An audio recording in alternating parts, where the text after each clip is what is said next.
አዶናይ ከዚህ ዓለም በሞት ተለየ ተብሎ ዜና ቢወጣ መጀመሪያ ማን ደስ እንደሚለው ታውቃላችሁ? ዘወት ከይኒ ማጠባ መከታ ክብርየሁንከ ሆዬ ሆዬ ማካዋካ ሆዬ ሆዬ ኢታሊዳ ሆዬ ሆዬ ማካዋካ ሆዬ ሆዬ ኢታሊዳ ሰላም ሰላም ጤና ይስጥልን ቤተሰቦች እንዴት አላችሁ እንደምን ቆያችሁ ዛሬም ተመልሻለሁ በዛሬ ጉዳዮቻችንን በጣም ምርጥ ቪዲዮዎች እንመለከታለን በተለይ አዶናይ ሚዲያ ላይ በቀረበ ቁጥር ወይ ደግሞ አዳዲስ ሐሳቦች ባነሳ ቁጥር አዳዲስ ሐሳቦች ይፈልቃሉ አሁን ደግሞ እየወጡ ያሉ ነገሮች በጣም አስገራሚ ናቸው እውነታው ምንድነው ህዝቡ ምን ይያለ ነው ምንስ መደረግ አለበት የሚለውን ሐሳቦቻችንን ሼር እናደርጋለን እኔ ከዚህ ቀጥታ ለእናንተ ሐሳቤን አደርሳችኋለሁ አንተ ደግሞ ኮሜንት ላይ ሐሳቦቻችሁን ማንጸባረቅ ትችላላችሁ ሌሎች አነጋጋሪ ጉዳዮችም አሉ ከጋዜጠኛው ሞት ጋር ተያይዞም አዲስ መረጃ ደርሳችኋለሁ እስከ መጨረሻ ድረስ ተከታተሉ ለሁልጊዜም ቪዲዮ ላይክ በማድረግ ጀምሩ ለዚህ ቻናልም አዲስ ከሆናችሁና ለመጀመሪያ ጊዜ የምትመለከቱት ቻናሉን ሰብስክራይብ በማድረግ የሁልጊዜም ቤተሰብ እንድትሆኑ ጋብዛችኋለሁ ሁለተኛ ቻናሌ ኮሜንት ላይ አለ እሱንም ገብታችሁ ሰብስክራይብ ላይክ ማድረጋችሁ እንዳትረሱ እስከ መጨረሻ ድረስ የትም እንዳት ተጋባቱ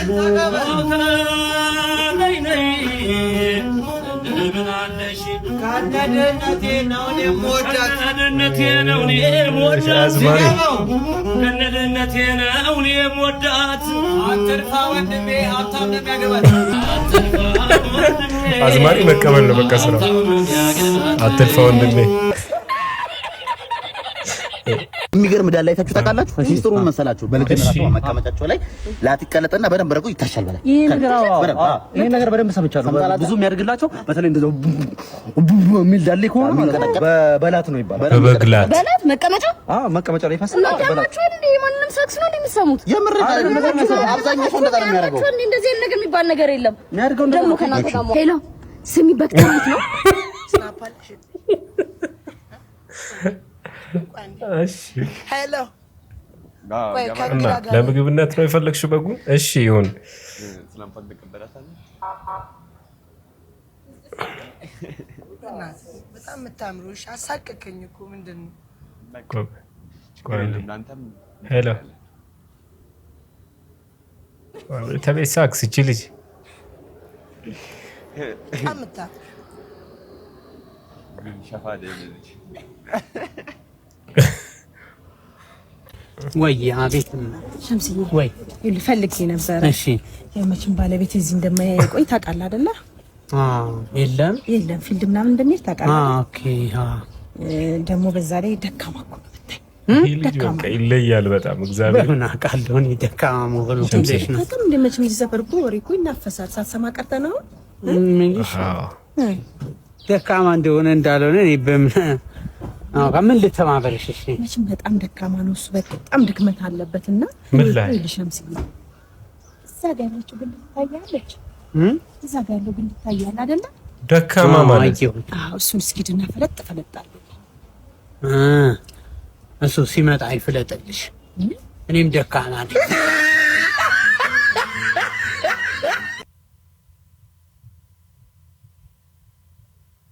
ያያችሁ አትለፉኝ ብራናን አቶ ኦኬ እንደሱ ነው ምን አባቱ ደግሞ እያየኛለ አለፈኛ ሌላ ነገር ላይ ነው ጥንካሬ እሺ በጣም ይቅርታ ከክፋት አትዩት ቤተሰቦች ይላል 10 ብሩን አውጥታ ከተተችው ለኔ እናት እያያችሁ አትለፉኝ እዚህ ሪስጥልኝ ስንት አይኔ የለኝም ብያለሽ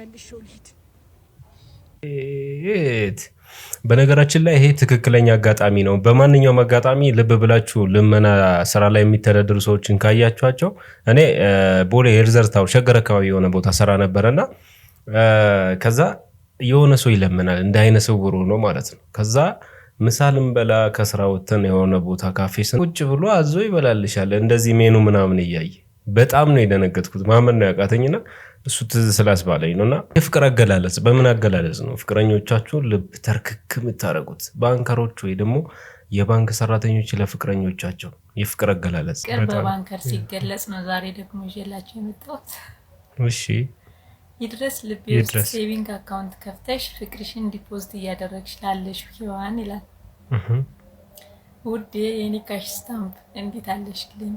እኔ ናፍቆትሽ ኢንተረስት ሬት ቀን በቀን እየጨመረ በፍቅርሽ ፖስት ነው ዴቪድ ታስሬ አለሁልሽ።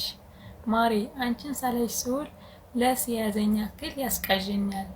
ካየሁሽ ደግሞ ቀን ይፈካል። ዴቪድ ክሬዲት ባላንስ ሲሆንኩኝ ያክል ይሰማኛል። እናለሽ ፍቅሬ እንደ ኦዲተር ስህተት መፈለጉን ትተሽ የልቤን ዲስክሪፓንሲ ትሞይልኝ ዘንድ በብሔራዊ ባንክ ገዢ በዶክተር ኢዮብ ተካልኝ ስም ጠይቃለሁ። አይሆፕ በቅርቡ የፍቅርሽን ቬሪፊኬሽን ስታምፕ ልቤ ላይ እንደምትመጪ ያንቺው ባንከር ይላል። አቤት አቤት አቤት! ዩቲዩበሮች የፍቅር አገላለጽ ቢገልጽ ኮሜንት ላይ ሞክሩ። በዛው ዩዘር ኔማችሁን አስቀምጡ። አሪፍ ካገኘው 500 ብር የካርድ ለያሰውቁኝ። ኔክስት ደግሞ በምን ይሰራላችሁ? ደሃው ልጄ ወጣት ያለበት ደሃው ልጄ ወጣ ብለህ ስራ ውርስ የለኝም ከእጄ ሸክል ልጄ ልታረጅ ነው 40 ዓመት ሞልቶሃል ቀንጭረ ልትቀር ነው አግቢ ልጄ ወጣ ብለሽ ትበሽ እጮኛ አዘጋጂ ቻው አባዬ ቻው እማዬ እኔስ ማንን ልጥበስ አግብቷል ያብስብስ ስም አባዬ ስራ ወፍ ነው ለችስታ ቤተሰብ ክትርም ሩቅ ነው ፍታ ልጄ ውጪ ልጄ ቻሌንጁንም ሞክር እዚህ መኖር ይቅር እያሉ ሲመክሩን እየተማረሩ እኛም ተሰደድን ከሰፈር ካገሩ ለፍቅረኛው ያናንቺ መኖር አልችልም ሲል የነበረ አንድ ፍቅረኛው ጥላው በሄደች በ4 ደቂቃ ውስጥ ሌላ ፍቅረኛ መያዙ ተደረሰበት። ከዛሬ ጀምሮ ሚስቱ ስትቆጣውና ስትደበድበው ዝም የሚል ወንድ የስነ ልቦና አማካሪ እንደሚያስፈልገው ዶክተር ቢቸገር ተናገሩ። ሰርግ ቤት ተጠርተው ሂደው ሳህን የሚሰርቁ ሰዎች ከዚህ በኋላ ልጃቸውን ቢድሩ እንኳን ከሰርጉ እንደማይገኙ ወይዘሮ ቃሪያነሽ አስረግጠው ተናገሩ። ተራጠሩ የዘመን የሚመጣበት ጊዜ በጣም በጣም ቅርብ ነው ብዬ አስባለሁ። በቃ ሰበብ ፈልጎ የሚጣላ ባለ ትዳር ያለበት ዘመን ላይ ደርሰናል። ራፕ የጀመረው ዛሬ ነው። ምንድነው? What? I'm the rapper bro. ቲክ ልዘፍን ነው እና ዝም ብዬ እመጣለሁ እንደ አንተ ጋር ታለንት ያስደምመሃል አፍን ዘጋ። አቤት አቤት! እስቲ ጀምር እንስማ። እሺ let's go my name is ኩራዝ ስራዬ ነው ማደስ አልፈልግም ማፍረስ ምፈልገው መጓዝ ራፕ ነው መጠጣው ነው ብርዝ እጠፋለው በወንዝ አቀብለኝ ቶንዶስ አስቀምጠው መቀስ ባለጋሪው ፈረስ ተንተራስኩኝ ተራስ ዳራራራ ላይ ሆንልኝ ሁሉ እንጂ ተጣላሁኝ ለብቻዬ አገባሁኝ አላቻዬ መኖሬ ነው ተበድዬ መኖሬ ነው ተቃጥዬ ብሶት ነው ራፓር ለብቻዬ በቃ ምንድነው ራፑስ እንዴ እኮ ልገባ እንዴ አትታገሱ እንዴ ብቻ ልገባው ስናቋረጥከኝ እስቲ ጀምር። ኧረ በእናትህ አስጠፋበት 1 2 3 ጠራ አርጎ ሞላ ስራዬ ነው ሹፍርና መኪናዬ ነች ኳይሲ እኔና ረዳቴ ሁሌ እንጮታለን አይዶንት ኪዘዜ ቶሎ በይና ቶሎ ወረጂ ሳትዋረጂ እኔና ረዳቴ እንሰራለን እንበላለን ነዳጅ እንቀዳለን ቤታችን እንገባለን ከዛ እንተኛለን በጠዋት ተነስተን ስራ እንጀምራለን የህይወት ታሪክ ነው ስራ እንጀምራለን አላበኝ እኮ ሂድና አርፈህ ታክሲ እንዳ ለዛሬ አልተሳካለን መልሳለሁ ሻፋዶ ባለሱቅ ምን ፈልገህ ነው? አረ ዱቤ ጋር እንደዚህ ብታረደኛል ምን ነው ከስንት ኪሳራ ነው ውድቀት በኋላ ነው የተነሳው። እኔ ከስንት ሱቅ አንተ ጋር መጥቼ አንተና መሰሎች ናቸው ነው ያከሰረ ዘይት ብቻ እኮ ነው ዘይት እንደዚህ እንዲገዛለሁ እንጂ አልሰጠም። አራት ቋጥር በእናትህ ወይኔ ቤትዬ እንዴት ነሽ የኔ ቆንጆ? ምሳል በለውምና የሚበላ ነው። እኔ ያቀራበሽ እኔን እንዲሆዴን ባርባሪ በለው የኔ ቆንጆ። ላንቺ የኔ ጣፋጭ ለኛ ሰጣል ለሷ ትሰጣለህ። አንተ ዝበላይ ከፍታት የኔ ቆንጆ ሰሞኑን ቴሌቪዥን ምናምን እያየሽ ምን ነው የሪሞት ባትሪ ተበላሽቷል። እኔ እኮ አትጠይቁም እንደሚያቅሰው ጠይቁ። አሁን ሻዶ ባትሪ ብትጠቀም የሪሞት ባትሪ ምናምን ችግር አይኖርብሽም። ሻዶ ባትሪ ይዘያል፣ ምርጥ ነው፣ በቃ ይዘያል ነው ማለት። አንተ ራስህ አሁን ማዛው ባለፈው መጥቶ ሪሞት ባትሪ ብሎ ሲጨቀጭቁኝ ነበር። ሻዶ ባትሪ ተጠቀሙ በላቸው። የተለየ ባትሪ ነው፣ ይዘያል ሻዶ ባትሪ። በቃ ተጠቀሙ እሱን። የኔ ጣፋጭ በቃ ዱቤ ይመዘገባል። እሺ የኔ እኔ ሳታበድሪ ነገራችን ላይ ስለ መስታወቂያ ሲወራ እንዲህ ብላችሁ ቲክቶክ ከሰራችሁ በጣም ተሸለማላችሁ የተባለ ስለ ምርቱ ሳያውቁ ቦታውን ሂዶ ሳያዩት ሳይጠቀሙት መስታወቂያ የሚሰሩ ሰዎች ትክክል አይደለም። ይሄ በእርግጥ የባትሪ ምናምን ሊሆን ይችላል፣ ግን ሌሎች ነገሮች ላይ እንዲህ ብሎ እንትናን ሜንሽን አድርጎ የሰራ ምናምን ተብሎ የሚሰራ ማስታወቂያ በጣም መዘዙ ብዙ። ሌላኛው የተወዳጁ ጋዜጠኛ ሞት ከዚህ ጀርባ ማንሳት የፈለኩት ሁልጊዜ ከተቸገሩት ከሚሞቱት ሰዎች ጎን ምስሉ ወይ ደግሞ ጥላው የማይጠፋ ሰይፉ ፋንታሁን ምን ቃል እንደሚገልጸው አላቅም። እጅግ የሚያሳዝን መረጃ ነው ዛሬ ሰማሁት። በቲክቶክ በቅርብ ጊዜ የምታውቁትና አንጋፋ ስራዎቹና ጋዜጠኝነቱ የሚታወቀው ወንድማችን ዛሬ በህይወት ተነጥቀናል። ባለፉት ዓመታት ያለምንም ተስፋ መቁረጥ በተለያዩ ቤተክርስቲያናት፣ ገዳማት በመሄድ በዚህ ችግር ውስጥ ሆኖ የተለያዩ የተቸገሩ ሰዎች እርዳታን ሲያቀርብ ነበር። ቅርቡ መቄዶንያም ቀርቦ እርዳታ ሲያቀርብ አይታችሁት ነበር። ይህ ወንድማችን የመጨረሻውን ቪዲዮ ትላንት ለቆ ነበር። ዛሬ ግን በህይወት የለም። ቅርብ ቀን ላይ ቴክስት አድርጎልኝ እኔ መልሼለት እግዚአብሔር ይማረ አይዞ ብየው እሱም ጠንካራ እንዲሆንና እንደሚሻለው ነግሮኝ በተስፋ ነበር የተለያየ ነው። በብዙ ህመም ውስጥ ቢሆንም በተስፋ ለመቁረጥና በትዕግስት ይህንን ጊዜያት ሁሉ አሳልፏል። ስለ ሞት አይደለም ይህንን የምለው፣ ነገር ግን ተመስገን ኢቢሶ እጅግ ትሁት፣ በብዙ ጋዜጠኞችና ታዋቂ ሰዎች ዘንድ የሚወደድ ትልቅ አክብሮት የነበረው ሰው ነበር። አንጋፋው ጋዜጠኛ ተመስገን ኢቢሶ ሰይፉ ፋንታሁን ብዙ ሲጥርና ሲለፋለት ነበር። ሰይፉና አጠገቡ የነበራችሁ ሰዎች መጽናናትን እግዚአብሔር ይስጣችሁ፣ ነፍሱን በአጸደ ገነት ያኖርልን። በተለይ ለእናቱ፣ ለቤተሰቦቹ፣ ለአንጋፋ ጋዜጠኞችና አርቲስት ጓደኞቹ በሙሉ ለኢትዮጵያም ህዝብ መጽናናትን እመኛለሁ። ይህ ቪዲዮ ብዙ ኢሞጂ ለቅሶች ስለሚበዙት እባካችሁ ኮፒ ሊንክ፣ ሼር ማድረግ፣ ሪፖስት ማድረጋችሁ እንዳትረሱ። ዛሬ ያጣነው ጋዜጠኛ ተመስገን ባዲሶ ምን ያህል ጥሩ ሰው እንደሆነ ይህንን ብቻ ማየት በቂ ነው። ሰይፉ ያኔ ለመቅዶኒያ እንግዲህ ገቢ በሚያሰባስብበት ሰዓት እንደምትመለከቱት እንግዲህ ጋዜጠኛ ተመስገን ባዲሶ በጣም ታሞ ሆስፒታል ተኝቶ ነበር። ታዲያ ይህንንም የሰማው ጋዜጠኛ ተመስገን ባዲሶ ስቱዲዮ ድረስ በመምጣት እንግዲህ እንደምትመለከቱት ለመቅዶኒያ 100,000 ብር ሰጥተዋል። እናም ጋዜጠኛ ተመስገን ባዲሶ እንደምትመለከቱት እንግዲህ አፉ አካባቢ በካንሰር ህመም ምክንያት እንግዲህ በጣም ብዙ ጊዜ ሲታመም ቆይቶ በዛሬው ዕለት እንግዲህ ማረፉ ተሰምቷል። ሁላችሁም ኮሜንት ላይ የገባችሁ ነፍስ ይማር በሉ። ነፍሱን ይማር። ታሞ በጣም ሲሰቃይ እንደነበረ በካንሰር ምክንያት የሚታወስ ነው። ለሴፉም ደግሞ በጣም ክብር አለኝ እኔ በበኩሌ። በጣም ብዙ ጊዜ በቃ አሁን ሴፉ ዙሪያ ያሉ ጓደኞቹ አሁን ሲሞቱ ምን ይሰማው ይሆን ብዬ አሰብኩኝና የእውነት ግን ጥሩ ነገር አድርጎ አልፈዋል እነዛ ያለፉ። ሴፉም ደግሞ በህይወት እያለ ጥሩ ነገሮችን እያደረገ ስለሚገኝ ረጅም እድሜና ጤናን እመኝለታለሁ። ሌላኛው ጉዳይ የአዶናይ ጉዳይ ነው። አዶናይ በተለያየ ቦታዎች በተገኘ ቁጥር አዳዲስ ነገሮች ይወሩበታል። ለቤት ክራይ 250,000 ብር ከፍላለሁ ማለቱ በጣም መነጋገሪያ ሆነዋል። ትናንትናም አምለሰት ላይ ቀርቦ ነበር፣ ተመልክተነዋል። እስቲ አከታትለን ቪዲዮችን እንመልከት፣ ሀሳቦቻችንን እንሰጣ።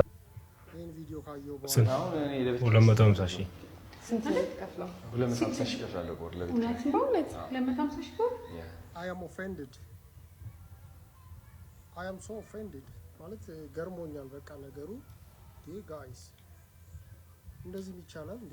ኢትዮጵያ ውስጥ እንደዚህ አይነት ነገር አለ? አዶናይ በወር 250,000 ገቢው ስንት ነው ግን?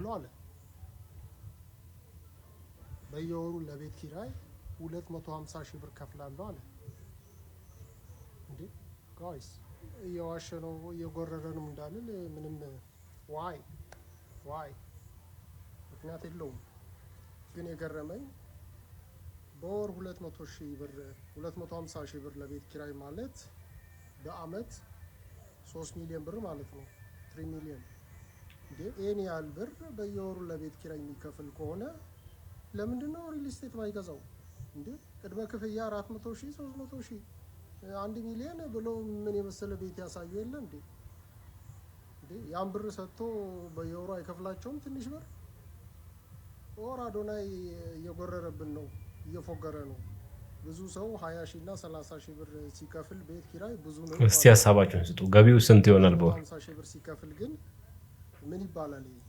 እኔ ቃላት የለኝም ማለት this is so amazing and unbelievable for me እውነት ከሆነ ይሄ ነገር ኢትዮጵያውያን በጣም ተለያይተናል በጣም ተራርቀናል ኤኒዌይስ እስቲ ፋሚሊ ተከራይታችሁ የምትኖሩ እናንተስ በወር ስንት ብር ነው የምትከፍሉት እውነት እኮ ነው እስቲ እውነቱን ነገር የት ሀገር ነው ያላችሁት ምን አይነት ቤት ነው የተከራያችሁት ደግሞ በወር ስንት ብር ነው የምትከፍሉት ዘወት ከይኒ ማተ እንግዲህ አምለሰት ላይ ትናንትና ምሽት ከእህቱና ከሚያሳድጋት ልጅ ጋር ቀርቦ ነበሩ ስለ አለባበሳቸው በጣም ብዙ ተቃውሞዎች ተነስተዋል ማታ ይሁናል ኸሰ እህትና የአዶንያው እህትና ወንድሞች በተለይ እህቱ ገና 12 አመትም ያልሞላት እንደዛ ነገር ነች 13 አመት ዳ ምን ለመቀየር ነው ሚዲያ ላይ እንደዛ የምትመነቃቀረው የሚዘፍኑ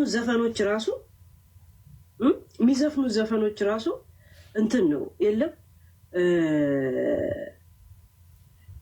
ፍቅሬ አንተ ካል መሰለ ምናምን የሚል ዘፈን የለም በትግረኛ እንደዛ ነገር አንተ ሄደብኝ ልትመጣ ነበር ምናምን የሚል ዘፈን ላይ ነው እንደዚህ የሚሉት ሁለት ሴቶችና አምሺ እናቴ ተምት ሄሉ ቤታቤ ግቢ ለምንም ገባው ጋይስ እኔ ገና ምን አጣጣው ታውኝ ጋይስ እኔ ጸብስልችን ያለኛውስ ሃይ የሆነ ተጠነቀለላት እንዴ ተጠነቀለላት እሷም በራላት የውነት አስተውቂ ይበሏት ምን አባቱ ያ እስቲ እና ይሄ የአዶንያ እህትና እነዚህ ህፃናቶቹ ሚዲያ ላይ የሚመናቃቀሩት ነገር ኖት ሀልዚ ጤናማ አይደለም እውነት ለመናገር ሰው ሚዲያ ላይ የሚወጣው በተለይ ኢትዮጵያ ላይ ቤተሰቡን ለመደጎም ምናምን ላይ አብዛኛው ሰው በሁለት ተከፍሏል እነዚህ ልጆች ሚዲያ ላይ የመምጣታቸው ጉዳይ ጋር ተያይዞ አብዛኛው ሚዲያ ላይ የምናያቸው እንኳን እነዚህ ልጆች አይደሉም ህፃናት ሚዲያ ላይ የሚወጡበት ጉዳይ ነው ሚዲያ ላይ መውጣት የፈላጎት ጉዳይ ነው የሚሉ ሰዎች አሉ ሌሎኞቹ ደግሞ የግድ አዶናይ ሚዲያ ላይ ስለቀረበ ብቻ አዶናይን ኔጌቲቭ ነገር አንስተው ያው የራሳቸውን አላማ ለማራ አዶናይ ይዞ የመጣው ነገር ላይ ኔጌቲቭ የሆነ ኮሜንት የሚሰጡ ሰዎች አሉ እነዚህ ልጆች መውጣት የለባቸው ሚዲያ ላይ የሚሉ ሰዎች አሉ እናንተ የቱ ጋር ናችሁ ግን እኔ እንደ አዶናይ በጣም ልጆቹን ራሳቸውን እንዲያሳድጉ በሙያቸው ምናምን እያደረጋቸው ያለ ይመስለኛል እናንተ ደግሞ የራሳችሁን ሐሳብ መስጠት ትችላላችሁ አብዛኛው ሰው ሲገራ በተያያዘ በሁለት ተከፍሎ የራሱን ሐሳብ እየሰጠ ይገኛል የሚያስደነግጠኝ አንድ ቪዲዮ የሚሰራ ልጅ ለማደናነቅ የተጠቀመበት ቪዲዮ ግን አይመችም እንደዚህ ነገር አዶናይ ከዚህ ዓለም በሞት ተለየ ተብሎ ዜና ቢወጣ መጀመሪያ ማን ደስ እንደሚለው ታውቃላችሁ አዶናይ ከዚህ ዓለም በሞት ተለየ ተብሎ ዜና ላይ ቢወጣ ማን ደስ ሊለው ይችላል አሁን ነው መልስልኝ እሺ አዶናይ ማለት አለመቻልን በእጁ ተሸክሞ አሸንፎ መቻልን ደግሞ እንደዚህ ረግጦ ወደ ላይ ከፍ ያለ ልጅ ነው ነገር ግን ዓለም የውድድር ነችና ሰዎች እንዲጥሉት ወይም ደግሞ እንዲረግጡት ለዘላለም እንዲጠፋ ይመኛሉ ነገር ግን አዶናይ ኢትዮጵያ ውስጥ ብዙ አስተዋጽኦ አድርጓል ሶሻል ሚዲያ ግሎ አፕ እንዲያደርግ የቲክቶክ ስትራቴጂ ሙሉ ለሙሉ እንዲቀየር አድርጓል ብዙዎቻችሁ መጀመሪያ ላይ የተጠቀሙት ቃል ደብሯችሁ ሊሆን ይችላል ካጠፋው ይቅርታ እንደ ሁክ ነው የተጠቀምኩት እዚች ዓለም ላይ ስትኖሩ ሁለት ነገር ያጋጥማችኋል አንዱ ደስተኛ ነው አንተን የሚደግፍ ነው አንዱ ደግሞ አንተ ከፍ ስትል እንደዚህ ቁልቁል የሚወጋህ ነው በዚህ ገጥ ኔጌቲቭ ነገር በዚህ ገጥ ደግሞ ፖዚቲቭ ነገር ታገኛላችሁ የአራት ፋሚሊ ፒስ ሁላችሁ ተጣልተዋል እሱ ስቶሪ ሳረግ እሱ ዛ አምባሳደርነት ሲሸለም ተፋታሉ ተጣላሃት ወይ ጥላሃት ለመሄድ አዝሏት ይሄድ ለነገሩ ጥፋተኛ ናቸው ተዛዝለውብን እኮ ነው ለነገሩ እኮ እናንተ ምን ታረቁ ተዛዘሉብን ሲጀምሩ ተዛዘሉብን ጋይስ ተዛዘሉብን ታውራፉ ስንላቸው አልሰማማል ምንም ቢሆን በእድሜ ከናንተ እኛ ሳንሻል አንቀር ምክር ስንሰጣችሁ ግን አልሰማማላችሁ ጭራሽ ስንመክራችሁ ምቀኛ ቀናተኛ አሽሙረኛ አሮጊት አደረጋችሁን ግን እኛ የተናገርናት ከምላሳችን ጸጉር እንዲነቀን ጠባትልን በላይ ላይ ካልኳት ሰላም ወንድሜ እንዴት ነህ ባለትዳር ነህ እኔ በፍጹም ይሄ ትልቅ ሚዲያ ነው እና የሙዚቃ ግብዣ እንድታረግልን ነው የጠየቅን ለዚህ ዘፍናለሁ ምን ችግር አለ አላስብልህ ነገ ልጣ ማስቀመጥን አልችልም ይውጣ ከሱቅም ቻረካ ችግር ይምጣ ለኔ ያለ የት ሄዳል ዛሬ ባጣ ዋው ቴንክ ዩ ሰላም ወንድሜ እንዴት ነህ ባለትዳር ነህ አዎ የተከበርኩ ባለትዳር ነኝ። ይሄ ትልቅ የሚዲያ ቻናል ነውና የሙዚቃ ግብዣ እንዲጋብዙ እያደረግን ነበር። የሙዚቃ ግብዣ? ልዝፈን? እስቲ ዝፈን። ረመላ መላ መላ መላ ረመላ መላ መላ መላ እሰራለሁ ለባለው መላ መላ እሷ ናት የምትበላው መላ መላ ረመላ እሽተክ ይኸው ታሪኩን አስለፈለፉት ብቻ በቃ ባጭሩና ሚዲያ ላይ መውጣት የሌለበት ብዬ የማስበው እንደኔ ማለት ነው የትዳር ነገርና ሕፃናት ልጆች ሚዲያ ላይ ባይወጡ በጣም ጥሩ ነው። በተለይ በኢትዮጵያ ከጓደኞቻችሁ ጋር ልትታዩ ትችላላችሁ። ግን እንዲያረኩላት እንዲሆንኩላት እንዲሄደን እንዲበላን ምናምን የግድ መተዛዘን ምናምኑ መዘዝ ያመጣልና ጀስት ኖርማሊ እንደ ወንድምና እህት ሆናችሁ ልትታዩ ትችላላችሁ። ማድረግ እንችላለን ወይ? ከባዱ ነገር እሱ ማነች እንትና ፈጥነሽ ነበር። ምንድነው የምታደርገው? ቀና ብለሽ ቀና በይ። ውሃ ነው ዱቄት ነው?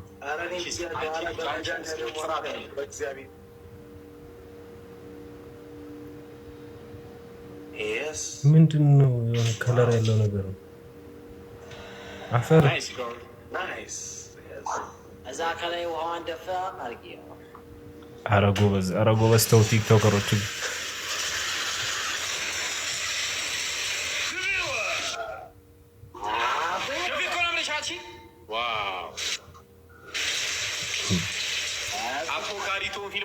ስንት ብር ቢከፈላት ነው እንደዚህ የምታደርገው?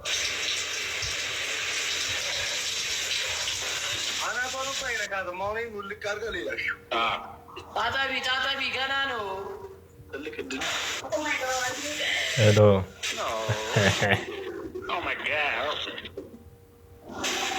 ከኤአይ ጋር ነው።